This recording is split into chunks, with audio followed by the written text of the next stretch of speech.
बरादरान मिल्लत इस्लामी अस्सलामु अलैकुम व रहमतुल्लाहि व बरकातुहू।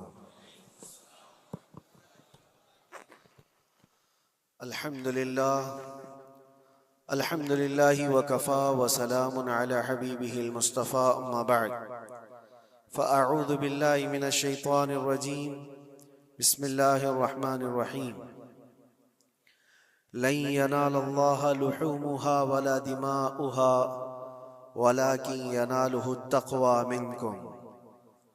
सदक़ल्लाहु मौलाना अज़ीम। बारगाह रिसालत मुआब सल्लल्लाहु अलैहि वसल्लम में दुरूद पाक का हदिया पेश करें। अल्लाहुम्मा सल्लि अला सय्यिदिना व मौलाना मुहम्मदिन मअदनिल जूदि वल करम व आलिहि व अस्हाबिहिल किराम व इब्निहिल करीम व बारिक व सल्लिम सलातन दाइमतन सरमदन अबदा।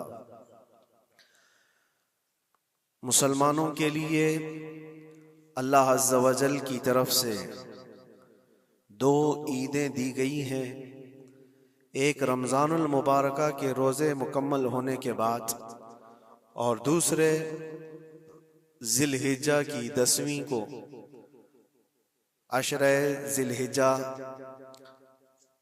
जिसको हम ईदुल अज़हा कहते हैं और उर्दू में बकरा ईद, ईद कुर्बान के नाम से जानते हैं।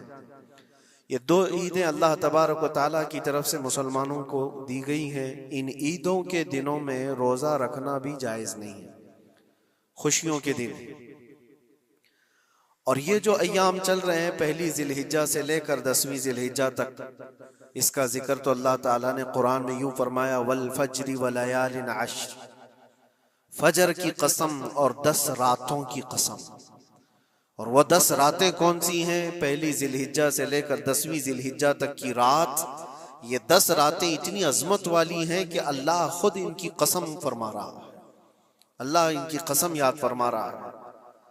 और इन अय्याम में जो आमाल किए जाते हैं अल्लाह की बारगाह में मकबूल होते हैं। ये हुर्मत वाले महीनों में से एक महीना है। ज़माने जाहिलियत में भी इन महीनों में जंग व जिदाल नहीं किया जाता था। कोई भी जंग चल भी रही हो तो ये महीने आते तो जंग रोक दी जाती थी, क्योंकि ये हुर्मत वाले महीने।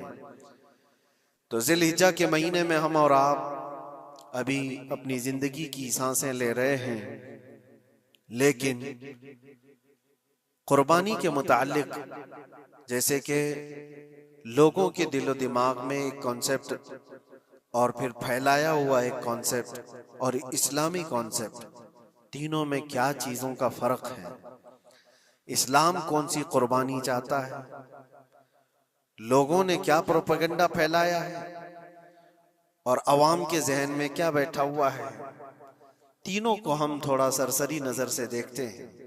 सबसे पहली चीज तो ये है, इस्लाम जिस कुर्बानी की बात कर रहा है, कुरान में अल्लाह फरमाता है, लन यनालल्लाहा लुहूमुहा वला दिमाउहा, न तुम्हारा गोश्त न तुम्हारा बहाया हुआ खून अल्लाह तक पहुंचता है, वलाकिन यनालुहु तक़वा मिनकुम, बल्कि उसके पीछे जो तुम्हारा तक़वा है वो अल्लाह तक पहुंचता है। तुम्हारी नीयत देखी जा रही है, तुम्हारा इखलास देखा जा रहा है। इसीलिए कहा गया कोई गोश्त खाने की नीयत से कुर्बानी करता है तो उसकी कुर्बानी होगी ही नहीं। गोश्त की नीयत से अगर किसी ने कुर्बानी किया उसकी कुर्बानी नहीं है, या फिर अगर ज़बह करने के बाद बेचने की नीयत किया गोश्त में से कुछ हिस्सा, वो तिजारत की नीयत किया हुआ है, तब भी उसकी कुर्बानी नहीं है। कुर्बानी सिर्फ वो है जो खालिस अल्लाह की रजा के लिए करे, जो अल्लाह ताला ने हुक्म फरमाया मुझे और अल्लाह करीम के हुक्म पर अमल पैरा होते हुए मैं कुर्बानी कर रहा हूँ, ये इस नीयत के साथ जिसने कुर्बानी किया उसकी कुर्बानी कबूल है। ये इस्लाम चाहता है आपकी कुर्बानी। और लोगों के दिलो दिमाग में जो अक्सर बैठा हुआ है वो ये है कि मौसम आ रहा है, सब कर रहे हैं तो हमको भी करना चाहिए। और कुछ लोग फैशन के तौर पर, कुछ लोग बच्चों की जिद पर कुर्बानी कर गए। ये लोगों के ज़हन दिमाग में बैठा हुआ है। नहीं मेरे अजीजों, जो मालिक निसाब है उस पर कुर्बानी वाजिब है। यहाँ तक कि अल्लाह के नबी सल्लल्लाहु अलैहि वसल्लम ने इरशाद फरमाया, इस्तिताअत होने के बाद, मालिक निसाब होने के बाद जिसने कुर्बानी नहीं किया, हुजूर फरमाते वो हमारी ईदगाह के करीब भी ना आए। हुजूर अकरम सल्लल्लाहु अलैहि वसल्लम फरमाते हैं हमारी ईदगाह के करीब ना आए। उसके लिए दुनिया में ये वईद है तो आखिरत में उसका अजाब और है। तीसरी चीज जो प्रोपेगेंडा क्या फैला हुआ है कुर्बानी को लेकर, एक बहुत बड़ा प्रोपेगेंडा है। इस्लाम के खिलाफ कुछ भी बात फैलाने के लिए लोगों को सिर्फ एक छोटी सी सुई चाहिए कि उनका एक फैलाया हुआ ये प्रोपेगेंडा कि लाखों हजारों एनिमल्स इसमें काट दिए जाते हैं, ज़बह कर दिए जाते हैं, खून बहाया जाता है, इसका हासिल क्या होता है? जीवित चीजों को मार दिया जाता है। मेरे अजीजों, लोग ये बातें तो सिर्फ और सिर्फ इस्लाम के खिलाफ करने के लिए फैलाते हैं, जबकि मैं आपको बताऊं दुनिया के तकरीबन मज़ाहिब में कुर्बानी का कॉन्सेप्ट मौजूद है। अक्सर दीनों में वो अलग अलग अंदाज है, कहीं बलि चढ़ाना हो गया है, कहीं देवता को कुछ पेश करना हो गया है। कुर्बानी का कई जगहों पर ये कॉन्सेप्ट मौजूद है, लेकिन कोई अपने गरेबान में झांकता थोड़ी ना, दूसरे के घर में झांकने की आदत ज्यादा होती है। इस्लाम की कुर्बानी लोगों को नजर आती है कि मुसलमान जितना प्रैक्टिकल है अपने दीन पर, दुनिया में कोई भी अपने दीन पर इतना प्रैक्टिकल नहीं है। कोई भी अपने दीन पर इस तरह पाबंदी से अमल करने वाला मिलता नहीं। जलन इसी बात की तो है कि कोई पोस्टर नहीं लगाते, कोई ऐलान नहीं करते और जुमा में पूरी सफे इनकी भरी नजर आती। कौन तुम्हें प्रचार करके जुमा में बुलाता है? वो खालिक कायनात की तरफ से तुम्हारा जो लगाव है, वो जो तुम्हें खींच कर घरों से मस्जिदों में लाता है। फितनों का दौर है, उसके बावजूद जुमा में कोई भी मस्जिद ऐसी नहीं होगी जो खाली पड़ी हुई। मुसलमान आज के दौर में भी अपने दीन पर अमल पैरा है और ये तकलीफ का सबब बन जाता है दूसरों के लिए। इसी तरह कुर्बानी के अय्याम आते हैं तो कुछ मॉडर्न ख्यालात वालों को ला करके हमारे दरमियान पेश किया जाता है। वो ऐसी मीठी मीठी बातों के जरिए से तुम्हें लुभाने की कोशिश करें। इतने पैसे खर्चा करने के, 40,000 का 50,000 का बकरा लेने से बेहतर है किसी गरीब को मदद कर दिया जाए, किसी का घर बना दिया जाए, किसी का राशन पहुंचा दिया जाए। मियाँ वो साल भर हम करते हैं अल्हम्दुलिल्लाह, कुर्बानी के दिनों में ही क्यों? अल्लाह के नबी सल्लल्लाहु तआला अलैहि वसल्लम की हदीस सुन।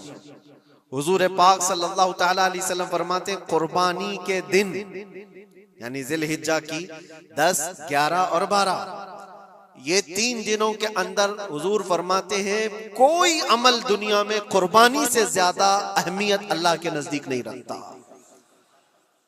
कोई अमल अल्लाह को इससे ज्यादा प्यारा नहीं है कुर्बानी।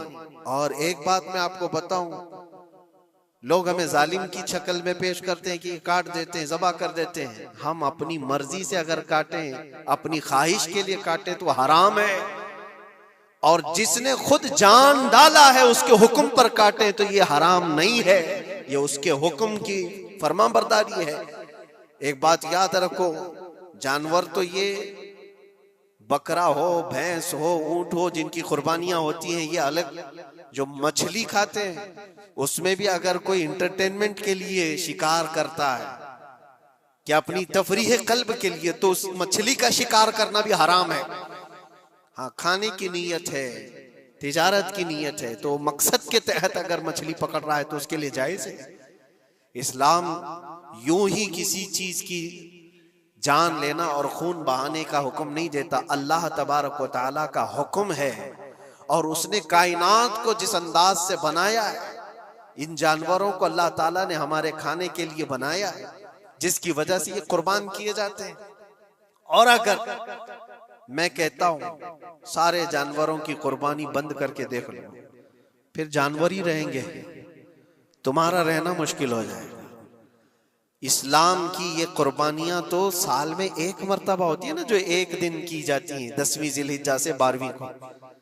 अगर नौजवानों में एक दावत देता हूं, जाओ, आज तो AI का जमाना है, कुछ भी पूछो तो ला करके तुम्हारे सामने रख देगा सारा डेटा। जरा ये भी डेटा निकाल करके देख लो कि साल भर में KFC में कितनी चिकन ज़बह होते हैं, पूरी दुनिया भर में पर डे। मैकडोनल्ड सिर्फ चिकन ही नहीं बेचता, गाय का गोश्त भी बेचता है पूरी दुनिया भर में, जिसको यहाँ पर भी बहुत सीने से लगा करके रखे गए हैं। पूरी दुनिया भर में उनका इस्तेकबाल है, क्योंकि अमेरिकन कंपनियां हैं, बाप दादा की कंपनियां हैं, इनको कोई आंख नहीं दिखा सकता। और इंटरनेट के डेटा के हिसाब से पर डे 68,000 गाय तो मैकडोनल्ड ज़बह करता है।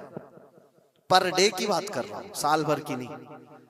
साल भर इनका डेटा बहुत ज्यादा है, मिलियंस में है, और 1 बिलियन से ज्यादा चिकन वहां पर भी कुर्बान होती हैं जो फ्राइड चिकन खाते हैं। ये तो एक कंपनी की बात कर रहा हूं, ऐसी बहुत सारी कंपनियां हैं। तो कभी किसी ने ये एतराज किया कि ये कंपनियां इतने जानवरों को ज़बह करती? नहीं, बकरीद के दिन सबके सींग नजर आते हैं, जानवरों की मोहब्बत उमड़ उमड़ करके आती है। साल भर जो कुर्बान हो रहे हैं, कभी किसी ने ऑब्जेक्शन नहीं किया कि ये सारे आउटलेट्स बंद क्यों नहीं कर दिए जाते, ये सारी दुकानें क्यों नहीं बंद कर दी जाती जो साल भर ज़बह कर रहे हैं।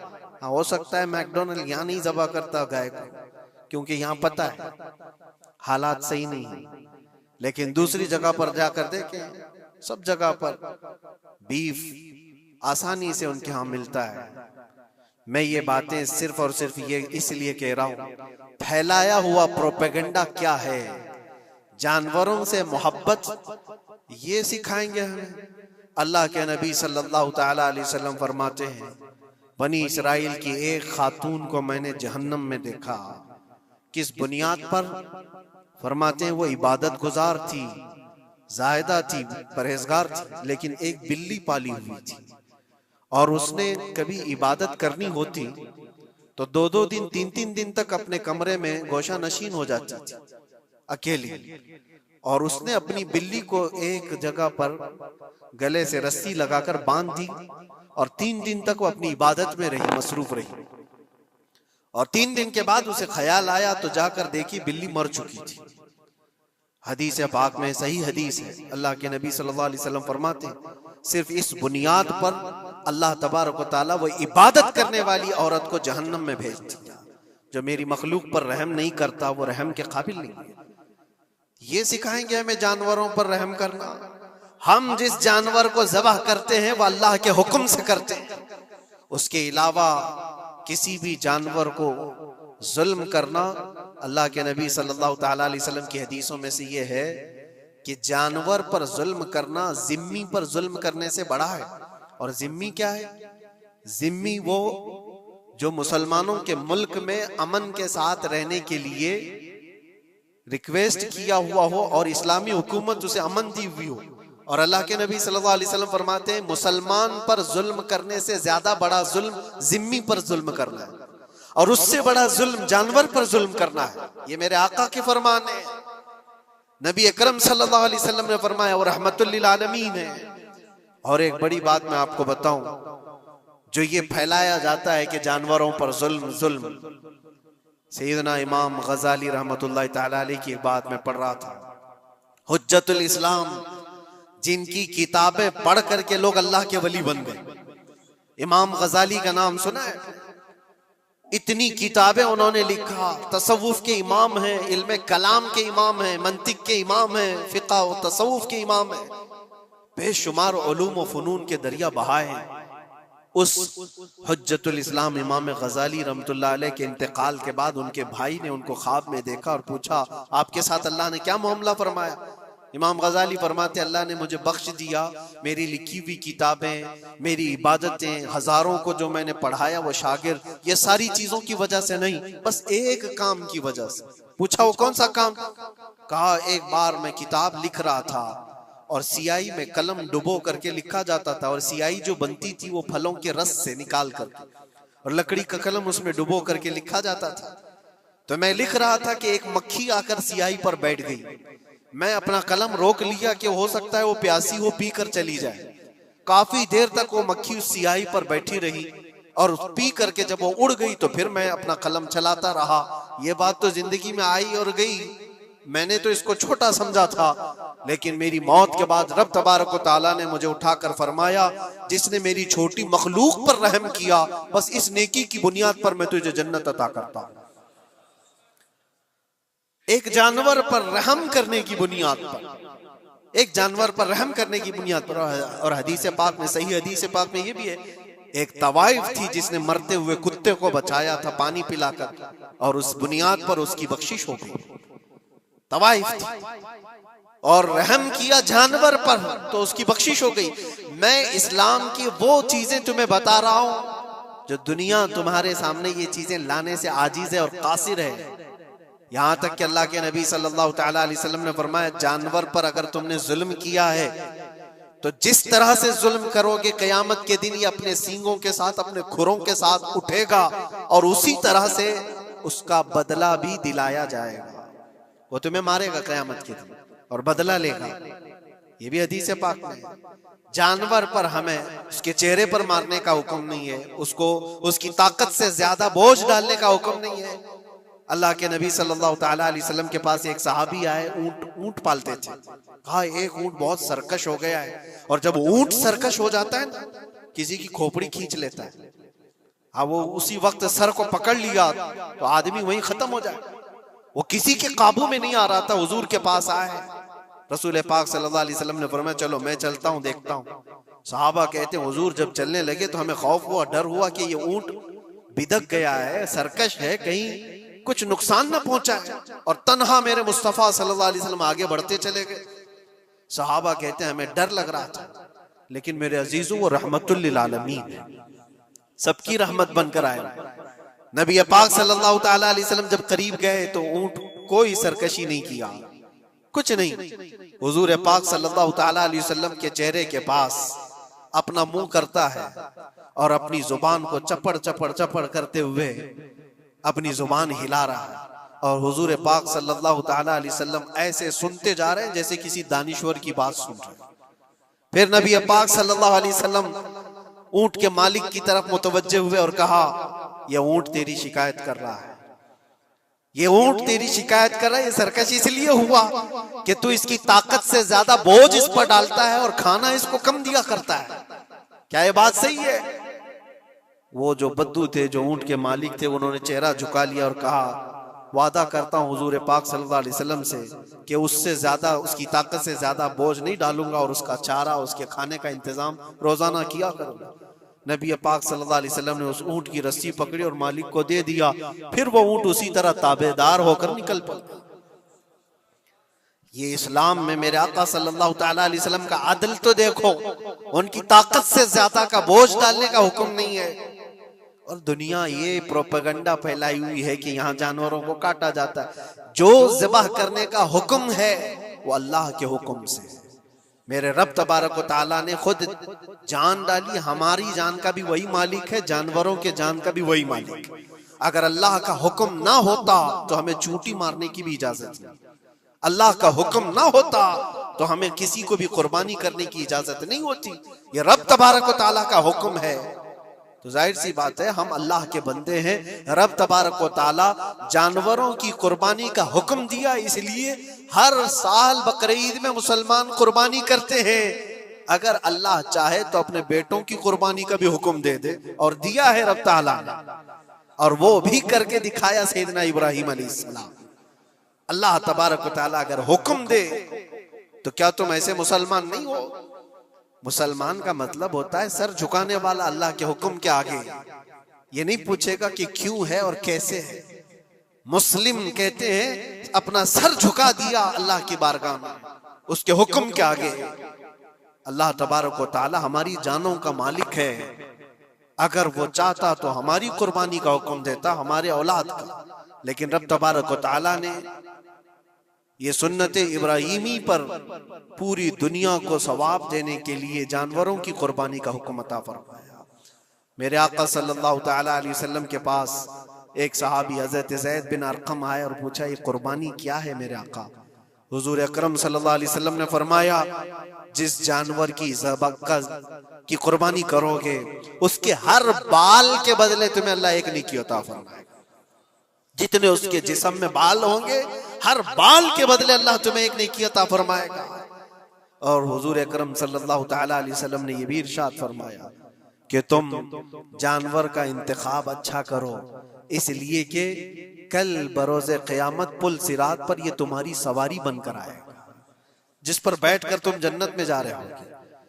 और लोग ये भी पूछते हैं, हमने एक बार कुर्बानी की है तो वहां सवारी कौन सी वाली आएगी? ये भी मिलता है रिवायत में। तुमने अपनी जिंदगी में जो सबसे पहले कुर्बानी की है उस पर सवार होगे, लेकिन हर साल की कुर्बानी वाले जानवर भी सवारी बनकर तुम्हारे इर्द गिर्द आएंगे, वो सब होंगे। तुम इंतखाब करो जिस पर सवार होना चाहो। इसीलिए कुर्बानी में ऐब वाले जानवर की कुर्बानी जायज नहीं। लंगड़ा हो, लूला हो, कान कटा हुआ हो, क्यों जायज नहीं है? दुनिया तो ये समझती है कटने वाला जानवर वो होना चाहिए जो रिजेक्टेड हो, जिसको काटा जा रहा है वो दुनिया में काम के लायक ना हो, उसको काटना चाहिए। दुनिया का ये कॉन्सेप्ट है, दुनिया का तस्वुर ये है। लेकिन नहीं, अगर कोई अपने इस्तेमाल के लिए काट रहा होता तो मैं कहता हाँ रिजेक्टेड माल काट लो, लेकिन ज़बाह जो हम करते हैं कुर्बानी में वो अपने लिए नहीं, वो रब्बे जुल जलाल के लिए है। इसीलिए बंदा ये देखे मैं अपने रब की हुजूर क्या पेश कर रहा हूं। तुम अगर कोई हदिया तोहफा खरीदने जाते हो अपने किसी इज्जतदार शख्स के लिए, तो इंतखाब सोच समझ करके करते हो कि जिसको मैं देने जा रहा हूं ये कितना वैल्यू वाला होना चाहिए, कितना इज्जत वाला होना चाहिए, और जो रब ताला की बारगाह में पेश कर रहे हो उसका भी आप ख्याल रखो। इसलिए लोग काम चलाने की बातें तो बहुत करते हैं। कुर्बानी के मुतालिक कुछ बातें हैं जो मुझे आज अर्ज करनी थी, इसलिए मैंने आज इस मौजू पर आपसे खिताब किया। बहुत सारे लोग तरह तरह के अफवाहें भी फैलाते हैं। ये तो उन गैर मुस्लिमों के एतराजात का मैंने जवाब दिया। दुनिया भर में हमारे ऊपर इल्जाम कि ये लाखों जानवरों को ऐसी ज़बह कर देते, काट देते हैं। लेकिन मेरे अजीजों, यही वो दुनिया है जो एक तरफ तो जानवरों की हिमायत और मोहब्बत की बात करती है, और दूसरी तरफ इनके बड़े बड़े मल्टीनेशनल कंपनियां जानवरों को बेदरीग ज़बह करते हैं, कत्ल कर रहे हैं, और खाने में भी इस्तेमाल कर रहे हैं। और सिर्फ इतना ही नहीं, सारे जानवरों की खालें, लेदर की बैग, लेदर के जूते, लेदर के बेल्ट, लेदर की टोपियां, लेदर के जैकेट सब बना करके दुनिया पहन रही है, और कीमती चीजों में उसको शुमार किया जाता है। इनसे कोई सवाल नहीं करता कि ये सब चीजें कहां से तुम लाए, ये सब चीजें तुम कहां से लाए? क्या बगैर किसी जानवर के ज़बह किए हुए उसकी खाल का इस्तेमाल करते हो? लेदर का इस्तेमाल तो सारी दुनिया बड़े फख्र से कर रही है, हत्ता कि घरों के इस्तेमाल करने वाले सोफे और कुर्सियों पर तक इस्तेमाल है, अपनी बैठने वाली गाड़ियों में कार की सीट पर तक इस्तेमाल है। तुम्हारे पहनने वाले जूते, तुम्हारे पहनने वाले बेल्ट, तुम्हारे पहनने वाले जैकेट, सब जगह तुम्हारा इस्तेमाल है। और सिर्फ मैं ये नहीं कह रहा कि दुनिया में सिर्फ मुसलमान इस्तेमाल करते, सारी दुनिया लेदर का इस्तेमाल करती है। ये लेदर कहां से आता है? तो ये दुगलापन, ये जो डबल रोल है, डबल स्टैंड, एक तरफ हिमायत की बात करना और दूसरी तरफ बेदरेग ज़बह भी करना, ये सब चीजें दुनिया को बेवकूफ बनाना और इस्लाम के खिलाफ एक प्रोपेगेंडा फैलाना। लेकिन ऐ मुसलमान, ज़हन और दिमाग में किसी ऐसे मॉडर्न कल्चर के ऐसा कोई फरेफ्ता हो, उसकी बातों में आकर तुम ये सोचो कि नहीं इतने पैसे मैं कुर्बानी के बजाय सदका कर दूं, किसी गरीब को दे दूं, नाजायज है। तुम्हारे ऊपर से कुर्बानी का वजूब खत्म नहीं होगा, वो उसी तरह से बाकी रहेगा और गुनहगार भी रहोगे। अल्लाह करीम से ज्यादा तुम रहम करने वाले नहीं हो, अल्लाह अरहमुर राहिमीन है। अल्लाह अरहमुर राहिमीन है। जब वो हुक्म अता फरमा रहा है तो क्या तुम्हारे दिल में उससे भी ज्यादा रहम है? तो कुर्बानी के दिनों में सिर्फ कुर्बानी ही होगी। अब कुछ जो चीजें ऐसी हैं फैलाई गई, देखें एक बात मैं आपको बताऊं, अल्लाह के नबी सल्लल्लाहु तआला अलैहि वसल्लम रहमतुल लिल आलमीन है, सबका मानना अकीदा है। वो रहमतुल लिल आलमीन रसूल सल्लल्लाहु अलैहि वसल्लम ने खुद अपने हाथों से कुर्बानी फरमाई, और एक दो नहीं 100 ऊंट आए थे, जिसमें से 63 ऊंटों को मेरे आका सल्लल्लाहु अलैहि वसल्लम ने नहर फरमाया। 63 ऊंटों को खुद हुजूर ने ज़बह फरमाया और उसके बाद हजरत अली मुर्तदा शेर खुदा रदी अल्लाह ताला अन्हु को दिया, बाकी के ऊंटों को तुम ज़बह करो। नबी पाक सल्लल्लाहु ताला अलैहि वसल्लम ने ये जो 100 ऊंटों को ज़बह फरमाया था ये अपने हज के मौके पर। और उसके अलावा एक हदीस पाक में ये भी है, हुजूर अकरम सल्लल्लाहु अलैहि वसल्लम ने जो 2 चित कबरे बकरे ज़बह किए थे। चित कबरे किसको कहते हैं? 2 कलर वाले, ब्लैक एंड व्हाइट जो होते हैं, अबलक उनको कहते हैं अरबी में। 2 मेंढे ज़बह फरमाए। एक नबी पाक सल्लल्लाहु ताला अलैहि वसल्लम ने अपनी जानिब से कुर्बान फरमाया और दूसरा पूरी उम्मत की तरफ से कुर्बान फरमाया। ये रसूल पाक सल्लल्लाहु ताला अलैहि वसल्लम के, इसीलिए तो मैं अर्ज करता हूँ मेरे अजीजों, हमारे इमाम ने सच कहा, जो न भूला हम गरीबों को रजा, याद उसकी अपनी आदत कीजिए। कुर्बानी साल में 1 मर्तबा हो रही है, रसूल पाक सल्लल्लाहु ताला अलैहि वसल्लम कुर्बान कर देते अपने नाम से, वो तो किया ही, लेकिन कयामत तक आने वाली अपनी उम्मत की तरफ से भी खुद अपने हाथ से कुर्बानी फरमाए। आज उम्मत ये पूछती है मेरे अजीजों, कुर्बानी के लिए 1400 साल पहले तुम्हारे रसूल ने तुम्हारी जानिब से कुर्बानी की और अल्लाह ने जिसको इस्तिताअत दी, जिसको ताकत दी, मैं ये चाहता हूं कि तुम्हारे ऊपर जो कुर्बानी वाजिब है अपनी कुर्बानी करो, साथ में एक और कुर्बानी मेरे मुस्तफा की तरफ से करो, हुजूर अकरम सल्लल्लाहु अलैहि वसल्लम की तरफ, जबकि उनके एहसान का बदला पूरी उम्मत नहीं अदा कर सकती, लेकिन हम हदिये तशक्कुर के तौर पर अपनी तरफ से पेश कर सकते हैं। और कुछ लोगों ने ये समझ रखा है, एक बकरा लेकर के आते हैं पूरे घर वालों की तरफ से कुर्बानी, एक बकरा पूरे घर वालों की तरफ से कुर्बानी। मेरे अजीजों, बकरा एक आदमी की तरफ से ही कुर्बान होगा जो माली के निसाब है। घर में अगर 4 लोग माली के निसाब है तो चारों पर कुर्बानी है, शोहर पर भी, बीवी पर भी, बेटे पर भी, जो जो माली के निसाब है। माली के निसाब का मतलब क्या है आप जानते हैं? जिसके पास 52.5 तोला चांदी या 7.5 तोला सोना या उसके बराबर की कीमत हो, दोनों में से किसी एक के बराबर की कीमत हो। इस जमाने में आप कैलकुलेट कर लो 52.5 तोला चांदी की कीमत क्या हो सकती है। उतनी अगर तुम्हारे पास रकम है, उतनी मालियत है तुम्हारे पास, तो तुम मालिक के निसाब हो और तुम्हारे ऊपर कुर्बानी वाजिब है। कुर्बानी तुम्हारे ऊपर वाजिब है और कुर्बानी वाजिब होने के लिए साल भर पैसे होना जरूरी नहीं, कुर्बानी के दिनों में अगर वो मालिक के निसाब हुआ तब भी उस पर वाजिब है। ज़कात का हुक्म अलग है, कुर्बानी का हुक्म अलग है। और पूरे घर की तरफ से एक बकरा कुर्बान किया तो किसी का भी नहीं हुआ। अगर 4 लोग घर में रहते थे और चारों की तरफ से एक बकरा ज़बह किया और चारों का नाम लिया गया है तो किसी के नाम से कुर्बानी नहीं हुई, क्योंकि पर्टिकुलर एक ही की तरफ से कुर्बानी हो सकती है। हाँ, बड़े जानवर में 7 हिस्से हो सकते हैं, वो ऊंट हुआ या बैल भैंस, ये जो बड़े जानवर हैं इन जानवरों में 7 हिस्से हो सकते हैं और उनमें शरीक होना जायज है। लेकिन 7 लोग जो शरीक हो रहे हैं उनके लिए भी शर्त है, कोई एक बंदा भी उसमें गलत अकीदे वाला भी ना हो और गोश्त की नीयत से शरीक ना हुआ हो, बल्कि सब कुर्बानी की नीयत से आए हों तो सबकी कुर्बानी होगी। ये ख्याल भी रहे, जरूरी है।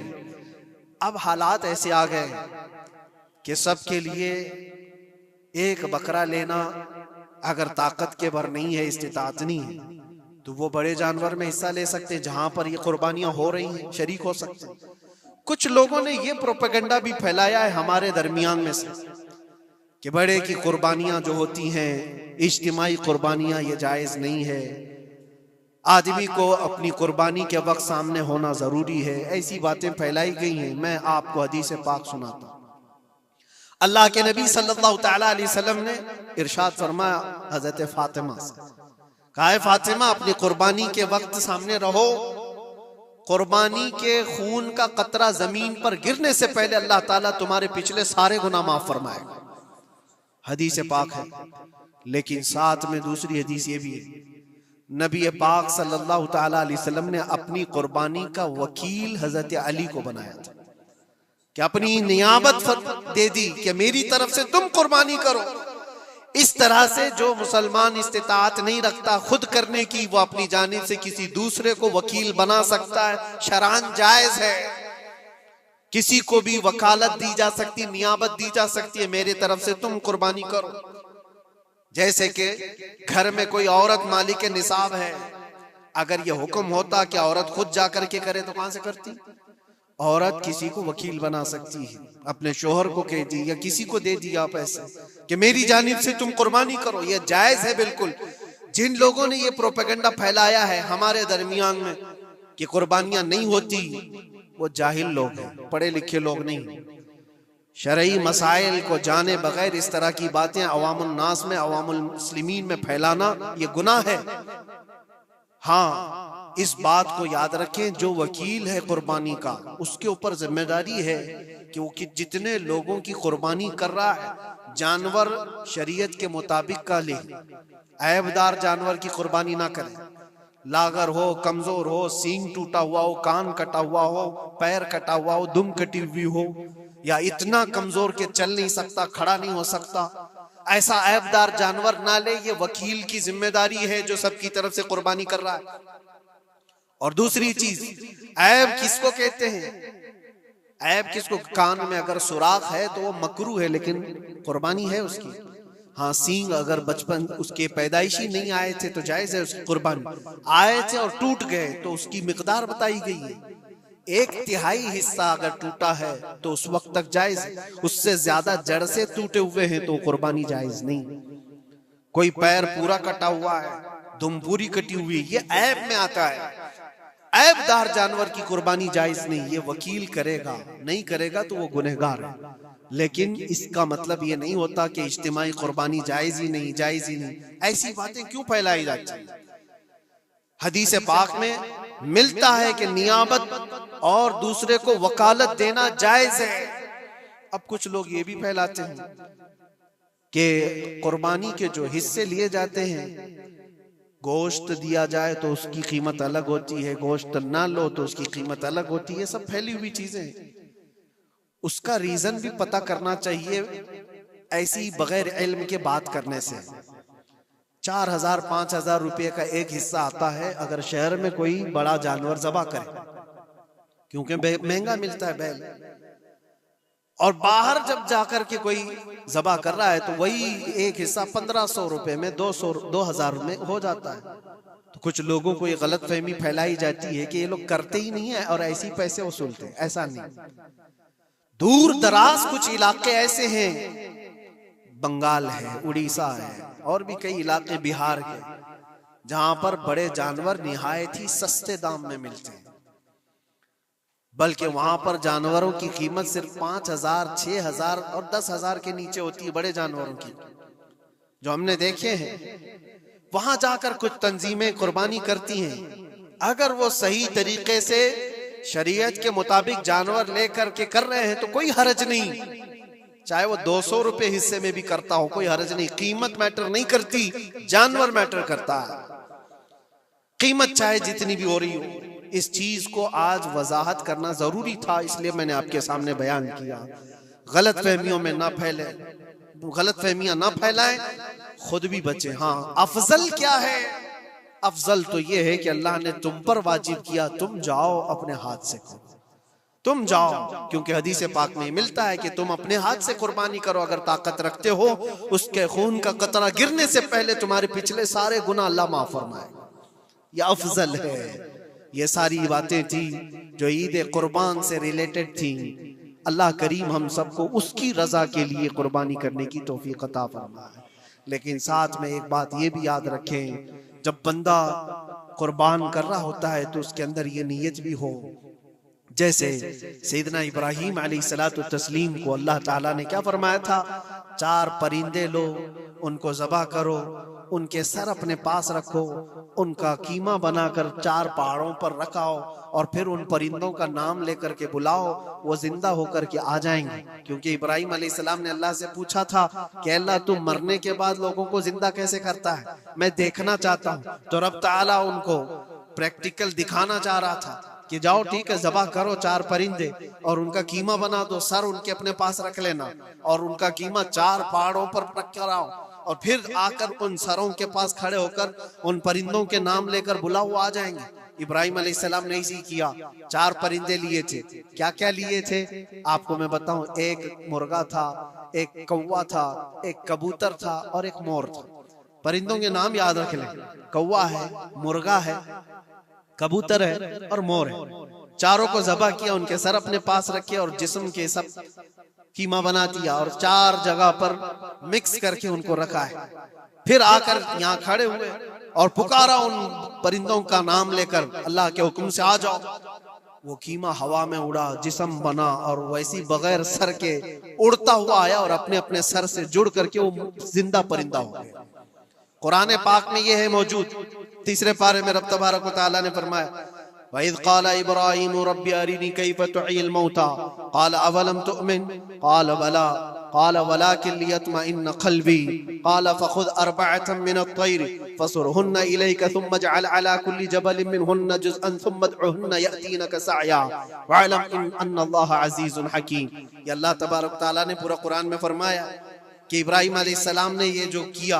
अब सुनिए, सबअ सनाबिल शरीफ में मीर अब्दुल वाहिद बिलगरामी रहमतुल्लाह अलैह लिखते हैं कि 4 परिंदों का जो इंतखाब हुआ था ना, 4 परिंदे जो चुने गए थे, कौन से थे? कौवा, मुर्गा, कबूतर, मोर। असल में जो है इनकी हर एक की एक एक खासियत है। कौवा लालची बहुत होता है, कौवा लालची बहुत होता है। मुर्गा, उसके अंदर शहवत बहुत ज्यादा है, औरत की ख्वाहिश। मुर्गे के अंदर ख्वाहिश शहवत ज्यादा होती है और कबूतर के अंदर दोस्ती करने की आदत ज्यादा होती है, जल्दी दोस्ती करता है। और मोर के अंदर दिखावे की आदत ज्यादा होती है, अपनी खूबसूरती का इजहार बार बार करता है। तो ये 4 चीजें उनके अंदर है, ये 4 परिंदों के अंदर। सूफिया इकराम फरमाते हैं, दर हकीकत आपको हुक्म था इन जानवरों को ज़बा का नहीं था। कौवे की लालच को ज़बा करो, मुर्गे की शहवत को ज़बा करो और बिना वजह के कबूतर की जो दोस्ती है हर आयरे गैरे से, इस दोस्ती के कद को कता करो और मोर के दिखावे की आदत को ज़बा करो। ये 4 बुरी आदतों को ज़बा करो तो अल्लाह की कुदरत के मुशाहिदे देखने मिलेंगे। दर हकीकत वहां पर सूफिया इकराम में फरमाते हैं, और यही बात है कि शैतान को जब कंकरियां मारने के लिए हुज्जात जाते हैं, वो तो एक पिल्लर है जिसको कंकरियां मारते हैं। वहां एक पिल्लर है, उस पिल्लर को कंकरियां मार करके आते हैं। लेकिन मेरे अजीजों, तसव्वुर ये होनी चाहिए, जिंदगी भर जो शैतान मुझे बहकाता है मैं उसको कंकरियां मार रहा हूं। अगर तुम्हारी नीयत साले हुई और कंकरी लग गई तो यकीनन जिंदगी भर शैतान की शरारतों से महफूज हो जाओ। तुमने अपने शैतान को जख्मी कर दिया, इसीलिए जिसका हज कबूल हो जाता है उसकी कंकरी वहां से उठा ली जाती है। वरना तो 40 लाख लोग 70-70 कंकरियां मार करके आए तो पहाड़ बन जाना चाहिए, लेकिन कोई पहाड़ नहीं होता वहां कंकरियों का। जाकर देखे, ना ही उसको उठाया जा रहा है। लेकिन हदीस पाक में जिस हाजी का हज कबूल होता है उसकी कंकरियां उठा ली जाती है। वो शैतान को लग चुकी है, तो नीयत का दारो मदार है। इसीलिए सबसे पहले मैंने आयत यही पढ़ी, रब ताला फरमाता लन यनालल्लाह लुहुमुहा वला दिमाउहा वलाकिन यनालुहु तक़वा मिनकुम। हरगिज हरगिज तुम्हारा गोश्त, तुम्हारा बहाया खून अल्लाह तक नहीं पहुंचता, बल्कि इसके पीछे जो तुम्हारी खालिस नीयत है, जो तक़वा है, वो अल्लाह तक पहुंचता है। कुर्बानियों में ये नियत करो कि रब तबारक व तआला, मैं अपनी सारी ख्वाहिशात को ज़बह कर रहा हूँ, मौला मुझे बुरी ख्वाहिशात से जिंदगी भर महफूज फरमा दे। व आखिरु दावाना अनिल हम्दुलिल्लाहि रब्बिल आलमीन। अस्सलामु अलैकुम।